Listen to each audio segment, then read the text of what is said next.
Hé, un gros méchant! Sandy, attention! Alors aujourd'hui, je vais vous parler de jeu de rôle. Le jeu de rôle qui se pratique comme un jeu de société. Rien à voir avec des jeux sexuels. C'est vraiment une bande dégueulasse quand même. C'est comme si...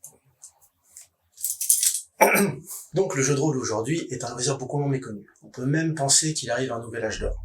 Après tout, on voit apparaître dans des séries comme The Stranger Things, Futurama, Community ou encore The Big Bang Theory. Les célébrités qui se disent rôlistes ne manquent pas non plus. On a Vin Diesel, Robin Williams, Felicia Day et John Bradley. En tout cas pour le côté anglophone. On en trouve aussi chez nous, comme Maxime Chatham, Alexandre Astier, Penelope Bagieux, et je pourrais en citer bien sûr bien d'autres. On peut aussi remercier les chaînes comme Le Bazar du Grenier, Tales of Pi, Globtopus, Roll & Play, Game of Roll, et j'en oublie bien d'autres. Si avec tout ça vous ne connaissez pas ce que c'est le jeu de rôle, restez, c'est pour vous. Les autres, barrez-vous. Vous dites que j'aille me faire photo ou que j'y vais? Non, je déconne. Vous pouvez rester, je suis pas si méchant. Personnellement, j'ai 4 phrases fétiches pour parler du jeu de rôle. C'est comme un jeu de société, mais on ajoute un metteur en scène qui fait évoluer les joueurs dans un scénario. Tu te rappelles les livres dont vous êtes le héros? Bah, c'est assez proche en fait. Tu ajoutes des joueurs et tu remplaces le livre par un meneur de jeu. Alors tu vois Cluedo, mais tu imagines que tu le joues de façon un peu plus théâtrale. C'est-à-dire tu peux t'amener en tant que colonel Moutard et dire oui, je suis le colonel Moutard, je sais qui est le coupable et je vais vous expliquer pourquoi. C'est du théâtre d'impro, mais autour d'une table et avec des règles. En fait, c'est un peu comme du théâtre d'impro mélangé à un jeu de société. Comme dans un jeu de société, le jeu de rôle a des règles. Comme dans un jeu de société, le jeu de rôle a des dés.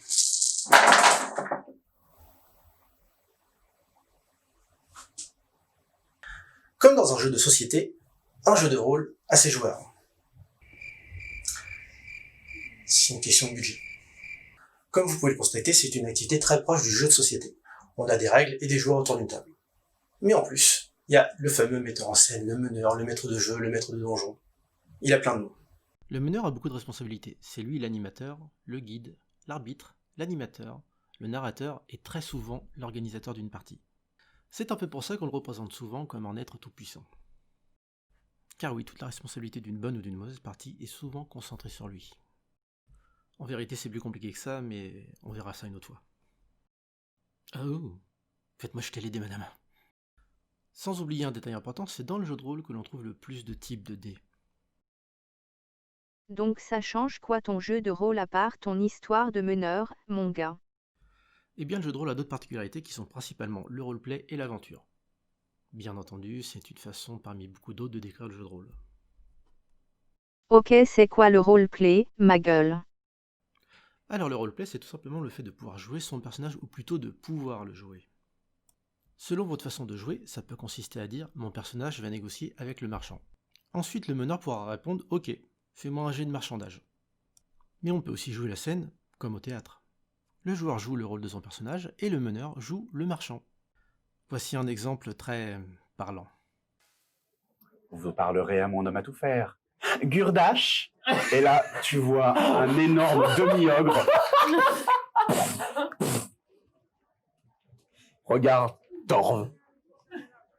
Maître. Vous parlerez à Gurdache. Oh, salut Gurdache. Bonjour Gurdache. On sent Bonjour. l'intelligence dans son regard. Ah oui. Oui, il est extrêmement doué pour ce qu'il a à faire. Oui, ça se sent. Eh bien, merci. Et puis Gurdache, à une prochaine. À bientôt, petit homme. Votre personnage peut voler tous les magasins de la ville, mais le meneur peut vous envoyer tous les gardes de la ville aux trousses. Ça a l'air cool ton truc, mais c'est quoi que t'appelles l'aventure, mon lapin?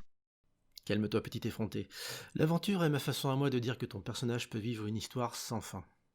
Que ton personnage soit dans un groupe d'aventuriers, d'enquêteurs du paranormal, de loups-garous, de mercenaires de Star Wars ou même de chevaliers souris. Ton personnage existe désormais. Ce que je veux dire par là, c'est que la partie n'est souvent jamais finie. Tant que le groupe a des idées et l'envie de jouer, on n'oublie pas le boulot du meneur bien entendu, rien ne vous empêche de vivre d'autres aventures et de continuer à faire évoluer vos personnages jusqu'à leur destin. Exemple personnel, ma prêtresse mage arrivait comme diseuse de bonne aventure dans un petit groupe d'aventuriers et qui finira papesse du clergé d'Isis. Yes, ma gueule.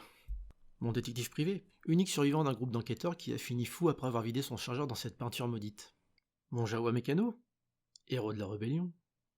Mon vampire malcavien, fou au point de finir dans le phosphore, ouais. Mon malcavien qui trouve direct le coupable, tout seul, qui finit en torche humaine, ok. Ma vampire toréador, hein, première et dernière utilisation de lance-flamme. Putain, j'ai un problème avec le feu dans le jeu, merde. Ah tiens, lui il a ouvert les portes du paradis dans Hawkmoon. Bon, ok. Bref, finalement, comme vous pouvez le voir, c'est une activité qui offre un nombre de possibilités de jeu juste énorme. Ouais, comme ma Ferme ta gueule!